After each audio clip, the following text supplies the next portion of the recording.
늙은 고양이를 두려워하는 작은 회색 쥐 한 마리가 있었습니다. 그래서 그 쥐는 이 고양이가 하도 무서우니까 내가 차라리 고양이가 되었으면 좋겠다라고 애타게 기원을 하게 됩니다. 그래서 한 요정이 그의 소원을 듣고 회색 쥐를 회색 고양이로 둔갑시켜 주게 됩니다. 이제 나는 살았구나. 나는 이제 더 이상 고양이에게 쫓기지 않아도 되겠구나 하면서 안도를 하면서 다니게 되는데, 그런데 갑자기 어디서 나타나는지 개 한 마리가 추격을 하기 시작합니다. 이 개가 고양이를 보면 가만히 안 있죠.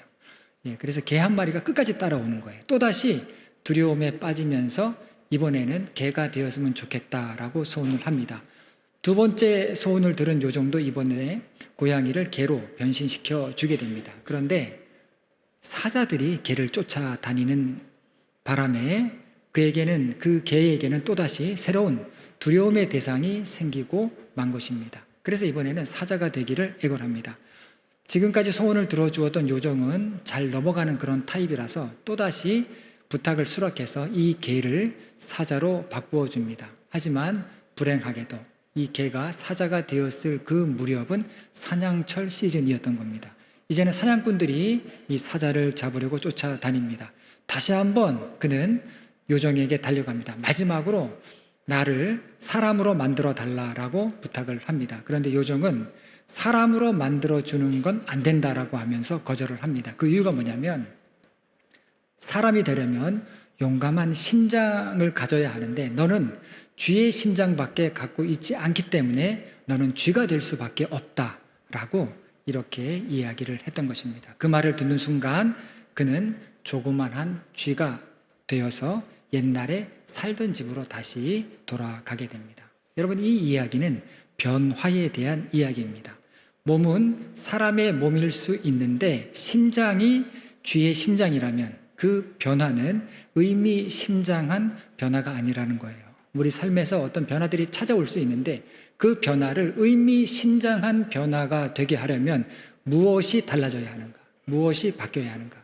여러분, 우리도 이 서울 관광구에서 예배드리고 신앙 환경이 달라지고 여러 가지 모습들이 많이 외형적으로는 변화를 거쳐오면서 지금까지 왔는데, 앞으로 우리가 성령의 열매를 맺는 그런 교회가 되기 위해서, 의미심장한 변화를 경험하는 교회가 되기 위해서 우리는 무엇이 달라져야 하는가 하는 것을 우리는 이 이야기를 통해서 다시 생각하게 되는 것입니다.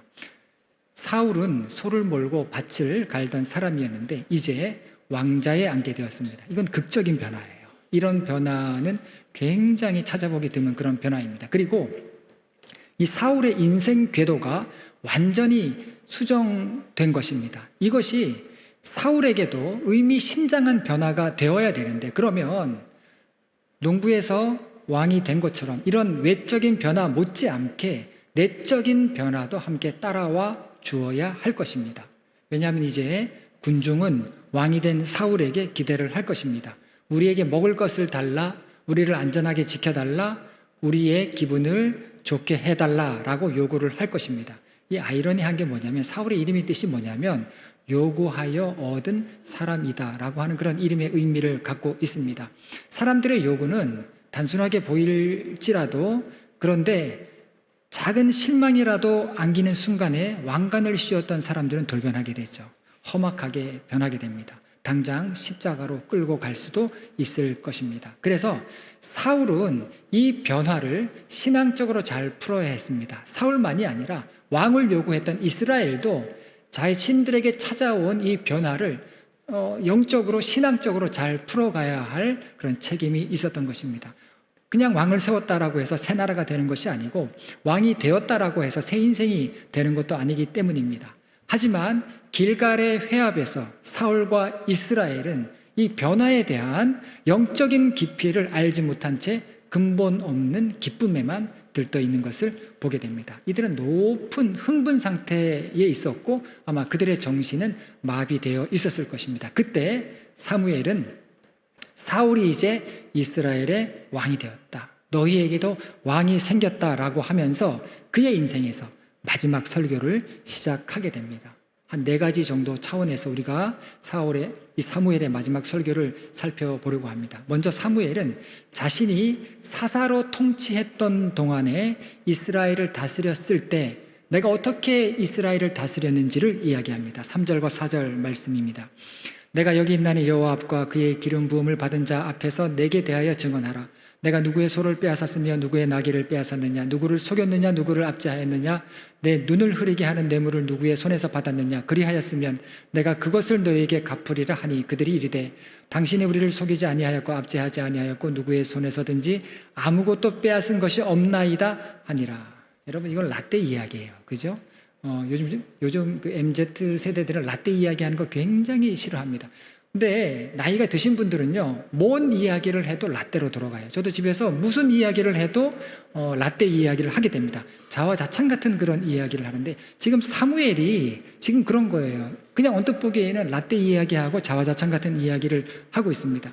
자기가 사사로 일하는 동안에 작은 거 하나라도 갈취한 적이 없고, 그리고 누구를 속인 적도 없고 압제하거나 그리고 뒤로 뇌물을 받은 적도 없다라고 이야기합니다. 냉정하게 정직함을 갖고 살아왔다라고 그렇게 이야기합니다. 그러자 백성들도, 우리도 인정합니다. 당신이 정말 우리를 잘 다스렸습니다라고 인정합니다. 여러분, 이 지금 사무엘이 어떻게 살았다라고 이야기하는 겁니까? 사무엘이 자신이 사명을 따라서 살아가려고 애를 썼다라고 하는 것을 지금 이야기하는 겁니다. 우리가 살아가다 보면 이 복잡하게 막 얽혀요. 복잡하게 얽혀서 이 해석이 잘 안 되고 답을 잘 얻지 못하는 그런 일들이 참 많습니다. 여러분, 그럴 때 중요한 게 뭐냐면 사명이에요. 사명. 그래서 내가 어떤 사명으로 살아가고 있는가, 그거를 알고 있으면은요, 가치를 알게 되는 거예요. 그래서 그 가치를 따라서 중요한 선택들을 해 나갈 수 있게 됩니다. 여러분, 믿음이라고 하는 건 단순히 내가 좀 마음이 힘들어서 예배당 나와서 찬양하고 말씀 들으면서 조금 평안을 얻고, 그리고 막 정신없이 사는데 예배 드리면서 여유를 좀 찾고, 그리고 우리 자녀들을 위해서 기도해주고, 그러면 내 삶이 좀 달라질 수 있겠지. 그 정도 우리가 생각하는 믿음이 아니라는 거예요. 이거는 사명을 따르는 그런 삶이 아니라는 것입니다. 나는 왜 살고 무엇을 위해 살아가는가에 대해서 분명하게 답을 할 수 있는 사람, 그리고 그 삶으로 그 자신의 해답을 살아낼 수 있는 사람이 사명을 따라서 사는 삶이고, 여러분, 그런 사람이 복된 사람인 것을 우리는 다 알고 있습니다. 그리고 사명을 갖고 있는 사람의 기도는 다르죠. 성령의 도우심을 구하고 사명을 잘 감당할 수 있도록 경외하는 마음으로 하나님의 능력을 구하면서 기도하게 되는 것입니다. 그러니까 사무엘이 내가 누구의 것을 빼앗은 적도 없고 거짓말한 적도 없고 압제한 적도 없고 뇌물을 받은 적도 없다라고 이야기했을 때, 나는 사명대로 살기 위해서 내가 이 땅에서 정말 얼마나 외로운 싸움을 하며 살아왔는가, 이거를 지금 이야기하고 있는 겁니다. 여러분, 사명대로 살아가려면 자기 욕망하고 싸워야 돼요. 사명대로 살아가려면 여러분, 사단과 싸워야 됩니다.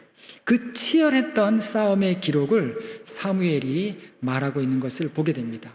사사시대는 어둠의 시대예요. 그런데 이 사무엘 한 사람을 통해서 이 어둠의 사사시대의 어두움이 걷히게 되고 여명이 비치게 됩니다. 그러면서 이스라엘은 왕정의 시대로 넘어가게 되는데, 그 변화의 길목에서 너무나도 중요한 역할을 할 수 있었던 사람은 사명을 따라서 살았던 사무엘 같은 사람이 있었기 때문에 가능했다라고 하는 것을 우리가 보게 됩니다. 여러분, 지금도 그래요. 지금도 하나님께서 누구를 찾으시겠습니까? 사명을 깨닫고 사는 사람을 하나님께서는 찾으시는 것입니다. 사무엘이 내가 누구의 소를 빼앗았느냐, 누구의 나귀를 빼앗았느냐, 누구를 속였느냐, 누구를 압제하였느냐, 내 눈을 흐리게 하는 뇌물을 누구의 손에서 받았느냐라고 반문했을 때, 이 이야기의 의미는 또 하나 아주 중요한 의미를 담고 있는데, 만약 너희가 요구해서 세운 그 왕이 사명을 따라 살지 못하면 그 왕은 너희의 소를 빼앗을 것이고 너희의 나귀도 빼앗을 것이고 백성을 속이게 될 것이고 압제하게 될 것이며 갈취를 할 것이고 뇌물을 노골적으로 요구하는 그런 왕이 될 것이다 라고 지금 경고하고 있는 것입니다. 이는 사무엘이 일찍이 사무엘상 8장에서 왕정의 폐해에 대해서 이야기했던 것과 굉장히 일치하는 그런 이야기를 자기 삶을 통해서 견주어서 지금 이스라엘에게 경고하고 있는 것을 보게 됩니다. 여러분, 사울왕과 비교되는 사람이 누구입니까? 이제 조만간에 등장하게 되는데 다윗이에요. 다윗. 이 다윗이 어떻게 그의 삶을 살아갑니까? 다른 어떤 것보다, 다른 그 무엇보다 성령을 사모하죠. 내가 살아가는 삶에 있어서 하나님과 내가 어떤 관계 속에서 살아가는가 하는 것을 우선순위에 두고 살아가는 것을 보게 됩니다. 그렇게 살아가니까 동기가 분명해요. 여러분, 소망 있는 사람, 소망을 가질 수 있는 사람, 저 사람 보면 정말 믿음이 간다, 소망이 간다, 이렇게 이야기할 수 있는 사람 누구입니까? 그 사람은요, 하나님 앞에서 자신이 하나님 앞에서 매일 자신의 동기를 깨끗하게 할 수 있는 사람만이 잘못되지 않을 것이라 라고 하는 그런 희망과 그런 확신을 줄 수 있는 그런 사람이에요. 다윗의 삶이 그러했다라는 것입니다. 그리고 다윗은 또 어떻게 살아갑니까? 자기 삶에서 하나님의 은혜가 중단되지 않기를 구하죠. 그리고 사람인지라 이 다윗도 죄를 짓지 않습니까? 그런데 죄를 짓고 잘못할 때라도 자기의 어떤 사회적인 위신이나 체면이나 지위, 여러분 이런 걸 지켜달라고 기도하지 않아요. 구원의 기쁨을 회복시켜달라고 하고 내 안에 정한 마음 창조하시고 정직한 영을 새롭게 해달라고 기도하는 것을 보게 됩니다. 그렇게 기도한 이유가 뭡니까? 내 삶은 하나님께 속해 있고 그리고 내가 아니라 하나님의 영광을 드러내는 것이 나의 사명이다라고 하는 분명한 믿음의 의식이 있었기 때문에 그런 삶을 살았다라는 것입니다. 그리고 그것이 바로 하나님께서 원하시는 이스라엘의 왕의 모습이었던 겁니다. 이렇게 사무엘은요, 이스라엘의 왕은 어떤 사람이 되어야 하는가에 대해서 이야기하면서 그 다음에는 이스라엘의 역사에 대해서 이야기합니다. 6절부터 이스라엘의 역사를 쭉 이렇게 이야기하는데 핵심은 뭐냐면 하나님께 돌아왔다. 이스라엘의 너희들이 역사를 통해서 하나님께로 돌아왔을 때, 그리고 하나님을 찾았을 때 하나님께서 너희와 함께 하셨고 하나님께서 오늘까지 너희를 지키시고 인도하셨다라고 하는 것을 이야기하는 것을 보게 됩니다. 그리고 약속의 땅에 하나님께서 인도하셨는데, 그런데 약속의 땅에 들어왔을 때 이때는 이제 막 혼란한 시기가 시작되는데 이방 사람들에게 침략을 많이 당하게 되죠. 그 이유도 이 사무엘이 이야기합니다. 너희들이 약속의 땅에 들어와서 하나님을 잊었기 때문에 하나님께서 너희를 이방인의 손에 붙이게 되었다라는 이야기를 하게 됩니다. 믿음을 잃고 하나님을 잃은 이유가 어디에 있습니까? 물질적인 풍요와 세속주의에 물들어 버렸던 거예요. 우리 눈에 보기에 화려한 그런 가치들을 쫓아가게 되면은요, 여러분 신앙은 변질되기 마련입니다. 이들이 약속의 땅에 들어와서 그렇게 된 거예요. 그래서 하나님께서는 이방 족속을 통해서 징계를 하시죠. 원수들의 손에 그들을 넘기십니다. 죄목은 뭐예요? 여호와를 잊고 살아갔던 죄입니다. 그래서 9절에 보면 사무엘이 다양한 적들을 언급하고 있는데 하솔과 블레셋과 모압을 언급하죠. 지리적으로 보면 하솔은 북쪽이고 블레셋은 남쪽에 있고 모압은 동쪽에 있습니다. 동서남 바다를 제외하고 지중해를 제외하고 사방의 적들을 이 사무엘이 이야기를 한 겁니다. 이들이 끊임없이 침략해요. 그런데 그때마다 이스라엘이 회개를 하고 하나님께 은혜를 구했고, 그럴 때마다 하나님은 다양한 믿음의 사람들을 일으켜 세우셔서 평화를 회복시켜 주셨다. 지금 이 이야기까지 하고 있는 것을 보게 됩니다. 하나님께서는 너희들이 하나님께로 돌아올 때마다, 하나님을 찾을 때마다, 어려워서 하나님 우리 살려주세요라고 할 때마다, 그때마다 하나님이 선택한 사람을 통해서 구원을 베푸셨다라는 겁니다. 그리고 그 구원은 너희들이 그렇게 기도하고 요구한 결과가 아니라 하나님 앞에 너희가 돌아온 결과이다 라는 것을 역사를 통해서 이 사무엘이 이야기합니다. 그런데 사무엘이 역사를 통해서 정말로 이야기하고 싶었던 것은 무엇인가 하면, 너희들이 이제는 왕을 세움으로써 이 영적인 패턴을 깨트렸다는 거예요. 하나님께 돌아오고 하나님의 은혜를 구하는 그 영적인 패턴을 너희들 스스로가 깨트렸다라는 것입니다. 어떤 위협이나 적들의 침략이 있어도 너희는 이제 더 이상 너희에게 왕이 있기 때문에 하나님께로 돌아오지 않을 것이다.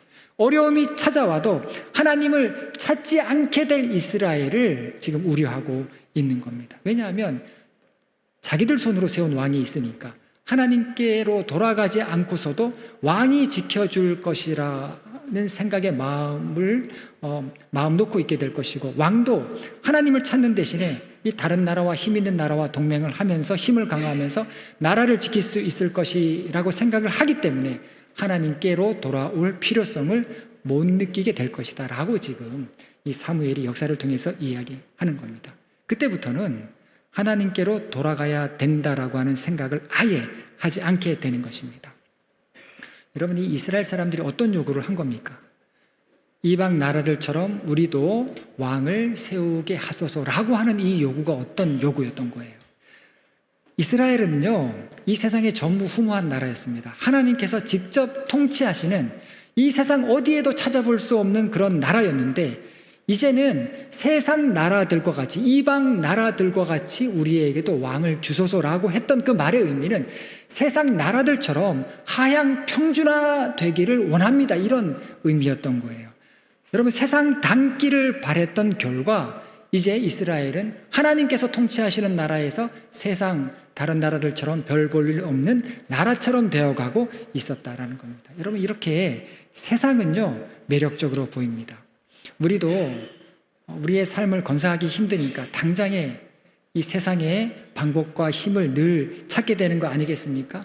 여러분, 그렇기 때문에 이 세상에서 우리가 살아가는 동안에 믿음으로 살려면 하나님의 도우심을 구하는 지혜로운 사람으로 서 있기를 늘 구하셔야 돼요. 이것저것 다 해달라고 하나님 앞에 장황하게 횡설수설할 필요가 없고요. 이 유혹 많은 세상에서, 이 흔들리는 세상에서 믿음으로 서 있도록 우리가 구해야 된다라는 겁니다. 사무엘이 역사를 통해서 간청하는 게 바로 그거예요. 왕이 될 사람은 그 누구보다도 하나님께 간절히 구해야 된다라는 겁니다. 그러면서 이 사무엘은 단도직입적으로 너희들이 살 길은 이것이다 라고 이야기하죠. 14절과 15절 말씀입니다. 너희가 만일 여호와를 경외하여 그를 섬기며 그의 목소리를 듣고 여호와의 명령을 거역하지 아니하며 또 너희와 너희를 다스리는 왕이 너희의 하나님 여호와를 따르면 좋겠지만은 너희가 만일 여호와의 목소리를 듣지 아니하고 여호와의 명령을 거역하면 여호와의 손이 너희의 조상들을 치신 것 같이 너희를 치실 것이라. 다른 거는 몰라도 사무엘이 지금 이야기하는 건 뭡니까? 하나님의 말씀을 들으라는 거예요. 여호와의 말씀을 꼭 들어야 된다라는 겁니다. 여기서 듣다라고 하는 이 말의 의미는 소리가 들리는 거를 듣다, 그런 의미가 아니라 순종하다라고 하는 그런 의미입니다. 여호와의 목소리에 순종해야 된다라는 겁니다. 여러분, 그냥 들리는 대로 듣는 게 아니고요. 신명기 29장의 말씀에 보면은 들어도 순종하지 않으면 들을 기가 없는 사람이다라고 이야기하지 않았습니까? 그래서 여러분, 듣는다라고 했을 때 이것은 순종까지 연결되는 것을 의미하는 거예요. 내 신앙, 내 삶을 가장 유익하게 하는 게 무엇입니까? 여러분, 순종과 헌신이에요. 여러분, 불순종하려고 마음 먹어보세요. 여러분, 삶이 평안한가? 굉장히 괴로울걸요? 그게 아닙니다. 순종과 헌신이 나를 가장 유익하게 하고 가장 평안하게 하고 우리가 이 땅을 살아가면서도 하늘나라를 경험하면서 살아가는 삶의 하나님의 방식, 하나님께서 우리에게 알려준 방식이 바로 순종과 헌신이다라는 겁니다. 여러분, 그래서 솔로몬이 왕이 되었을 때 뭘 구합니까? 지혜로운 마음을 구하죠. 우리가 밑에서 이렇게 올려다보면 내가 그 자리에 올라가면 내가 저것보다 더 잘할 것 같다라는 생각을 하게 되는데 막상 그 자리에 올라가 보세요. 그 자리에 올라가 보면은요, 이러지도 못하고 저러지도 못해요. 그래서 우리가 위정자들을 위해서 기도하지 않습니까? 예. 누가 대통령이 되든 위정자를 위해서 기도해야 될 이유가 뭐냐면 이러지도 못하고 저러지도 못할 일들이 너무나도 많이 있는 거예요. 그런 상황에 항상 이렇게 부딪힐 수밖에 없는 거예요. 흑백 논리로는 이게 해결이 안 됩니다. 그렇게 곤란한 상황들이 많은 거예요. 그래서 솔로몬이 왕이 되어 보니까 다른 게 내게 필요 없구나. 지혜로운 마음, 하나님께서 내게 지혜로운 마음을 주시는 것 외에 내가 다른 것이 다 필요 없구나 라고 하면서 간절하게 지혜로운 마음을 구하지 않습니까? 여러분, 여기서 솔로몬이 구했던 지혜로운 마음에 해당되는 히브리어 단어가 듣다라고 하는 단어입니다. 듣는 마음이에요. 하나님, 내게 하나님의 말씀을 듣는 마음을 내게 허락하여 주시옵소서. 이렇게 기도했던 겁니다. 지혜는요, 하나님의 말씀을 듣는 데서 나오는 거예요. 인간적인 꾀가 아니죠. 지혜는 그래서 머리의 문제가 아닙니다. 여러분, 머리 좋은 분들 계세요. 생각이 빠르고 판단이 빠른 분들 계십니다. 그런데 지혜는 머리의 문제가 아니라 마음의 문제, 영적인 문제라고 하는 거. 여러분, 그래서 이스라엘 사람들도 그들의 손에 세워진 왕도 마음에서부터 하나님을 찾고 마음에서부터 하나님의 말씀을 듣는, 순종하는 일들이 가장 중요했다라는 것입니다. 이 사무엘이 점점 이런 이야기들을 하면서 이스라엘의 죄를 고발하는 그런 자리까지 이렇게 나아가는 것을 보게 됩니다. 17절과 18절 말씀입니다. 오늘은 밀 베는 때가 아니냐. 내가 여호와께 아뢰리니 여호와께서 우레와 비를 보내사 너희가 왕을 구하니 곧 여호와의 목전에서 범한 죄악이 큼을 너에게 밝히 알게 하시리라. 이에 사무엘이 여호와께 아뢰되 여호와께서 그날에 우레와 비를 보내시니 모든 백성이 여호와와 사무엘을 크게 두려워하니라. 이 정도면 취임식이 아니에요. 이 정도면 파면입니다. 파면식이에요. 파면식. 너희가 왕을 세운 일이 하나님 앞에 큰 죄를 지은 것이다 라고 지금 직격탄을 날리고 있는 겁니다. 지금 이 자리가 어떤 자리입니까? 지금 암몬을 이기고 우리에게 드디어 왕이 생겼구나. 이방 족속을 우리가 드디어 우리 힘으로 이겼구나. 이제 길갈로 가서 우리가 왕을 세운 것에 대해서, 왕이 세워진 것에 대해서 자축하자. 화목제를 드리면서, 누구를 위한 화목제예요? 사울은 자신을 위한 화목제를 드렸고 이스라엘은 그들을 위한 화목제를 드렸죠. 자기들을 위한 화목제를 드리면서 이렇게 들떠 있을 때 그 자리에서 이 사무엘이 그들 모두에게 뒤통수를 치는 그런 이야기를 했던 겁니다. 그러면서 뭐라고 이야기합니까? 너희가 하나님 앞에 이렇게 큰 죄를 범했는데 그 증표로 하나님께서 지금 우레와 비를 내리실 것이다 라고 이야기를 합니다. 추수 때에 천둥과 번개가 치는 거예요. 여러분 여기서 밀 베는 때라고 했는데 이때가 추수 때입니다. 추수를 해야 되는데 폭풍이 오면 어떻게 되는 겁니까? 그 농사 망치고 재앙이 찾아온 거예요. 이스라엘에서는 비가 12월 달에서 2월 달에 주로 겨울에 내린다라고 하죠. 우기와 건기가 뚜렷이 구분되어 있습니다. 그래서 건기는 추수 때예요. 여름에 밀과 보리를 수확할 때가 이때가 건기인데 이때는 비가 거의 오지 않는다고 합니다. 그런데 만일에 천둥이 치고 비가 오고 비바람이 분다면 어떻게 되는 겁니까? 그 농사 다 망치는 거죠. 이 말씀의 의미가 뭐냐면 밀을 수확하는 그 추수기에 비가 내리게 될 때 이 비가 농부의 모든 그동안의 수고를 송두리째 빼앗아 가듯이 너희 모두가 하나님의 말씀을 듣지 않을 때 너희들이 기대하고 계획하고 준비했던 그 모든 일들은 너희들의 생각과 다르게 모든 것들을 잃게 될 것이다 라고 지금 시청각 교육을 통해서 사무엘이 생생하게 지금 가르치고 있는 것을 보게 됩니다. 원래 정상적이라면 이 자리에서 사무엘은 축복을 해야 돼요. 선지자의 축복하는 자리가 바로 이 시간이었습니다. 그런데 이스라엘도 축복을 기대했을 것인데 사무엘은 축복이 아니라 하나님께서 하시고자 하는 말씀을 들고 나오는 것을 보게 됩니다. 여러분 이게 선지자예요. 그래서 이스라엘의 역사를 보면 하나님께서 항상 왕 옆에는 선지자가 있게 하셨어요. 여러분들은 선지자 역할을 잘 감당하셔야 됩니다. 어디서든지 선지자의 역할을 감당하셔야 돼요. 그 선지자가 누구였습니까? 하나님의 말씀을 듣고 하나님의 말씀을 전할 수 있는 사람, 하나님의 뜻대로 행할 수 있는 사람. 왕은 항상 잘못될 수 있는 그런 위험한 자리였기 때문에, 그리고 유혹이 너무나도 많은 자리였기 때문에 하나님께서는 선지자를 곁에 두고 선지자로 하여금 하나님의 말씀을 듣게 했던 것이죠. 사울왕 옆에 사울이 지금 왕으로 즉위하는 그 시간에 이 선지자 사무엘을 통해서 하나님께서는 말씀하게 하셨던 것입니다. 많은 사람의 초점은 사울 왕에게 있었어요. 그런데 사무엘은 지금 이스라엘의 죄악에 초점을 맞추고 있는 것을 보게 됩니다. 하지만 무자비한 심판만은 선포된 것은 아닙니다. 20절과 21절 말씀을 보면 사무엘이 백성에게 이르되 두려워하지 말라. 너희가 과연 이 모든 악을 행하였으나 여호와를 따르는 데에서 돌아서지 말고 오직 너희의 마음을 다하여 여호와를 섬기라. 돌아서서 유익하기도 못하며 구원하지도 못하는 헛된 것을 따르지 말라. 그들은 헛되니라. 여러분 우리가 핵심을 잘못 짚을 때가 많아요.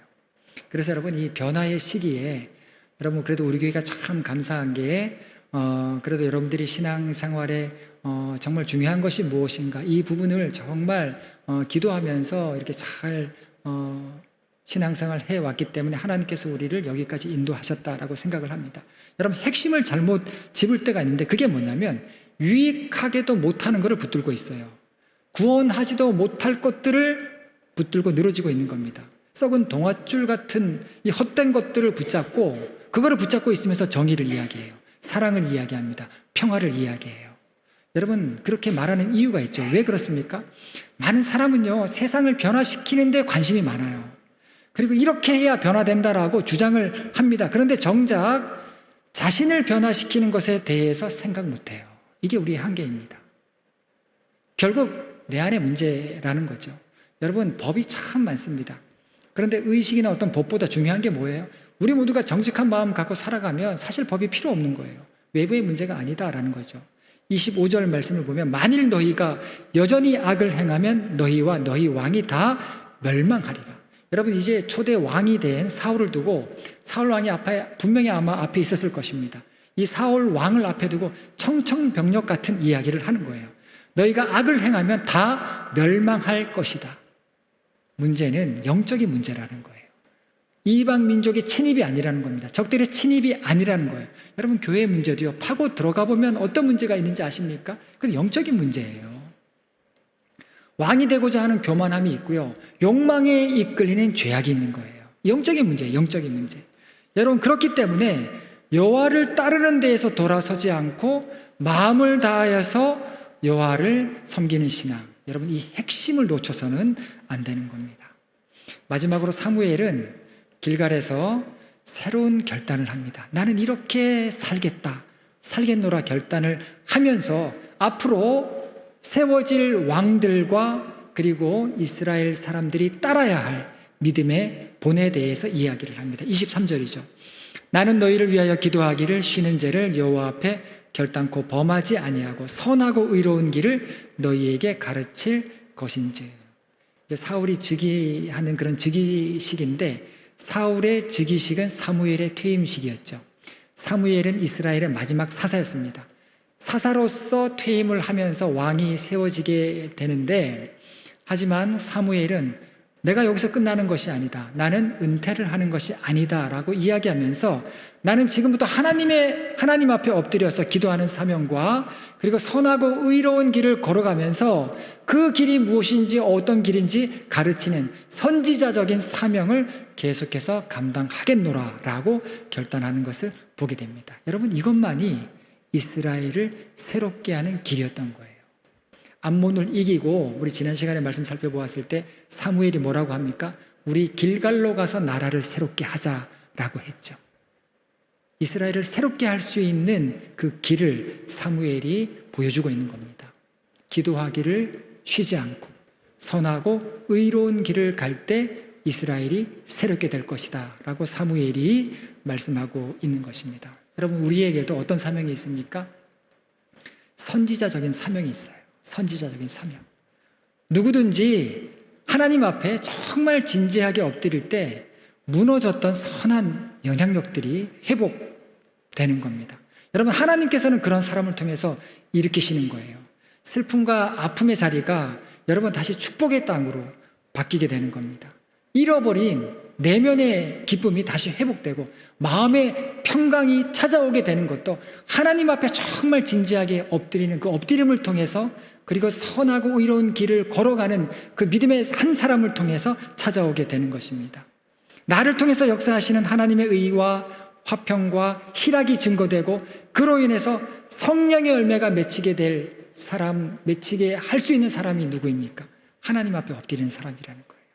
하나님 앞에 선한 길이 무엇인지, 의의 길이 무엇인지, 내 삶에서 내가 어떻게 살아야 하는지, 정말 믿음으로 싸워야 할 일들이 무엇인지를 고민하면서 하나님 앞에 내 마음의 동기를 정말 깨끗하게 하면서 하루하루 살아갈 수 있는 그 사람을 통해서 하나님께서는 일들을 이루어 가신다라는 겁니다. 여러분, 그 사명은 은퇴하는 사명이 아니에요. 세상 관점에서 볼 때 그 길은 정말로 외로운 길처럼 보입니다. 믿음으로 살아가는 게 그래요. 외롭습니다. 그러나 그 길이 우리가 가야 할 길이고 사명임을 깨닫게 될 때, 여러분, 사무엘이 어두운 사사시대를 그 어둠을 거치고 하나님께서 새롭게 열어가시는 새 시대를 열어가는 믿음의 주인공이 되었듯이, 우리를 통해서도 우리 삶의 변화를 이끌게 하시고, 우리를 통해서도 우리 삶의 어둠을 걷어내시고 하나님께서 행하시는 일들을 보여주실 줄로 믿습니다. 사무엘처럼 믿음으로 결단하는 우리 모두가 되기를 간절히 바랍니다. 기도하시겠습니다.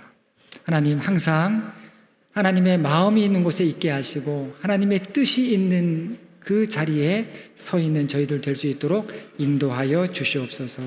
예수님의 이름으로 기도합니다. 아멘.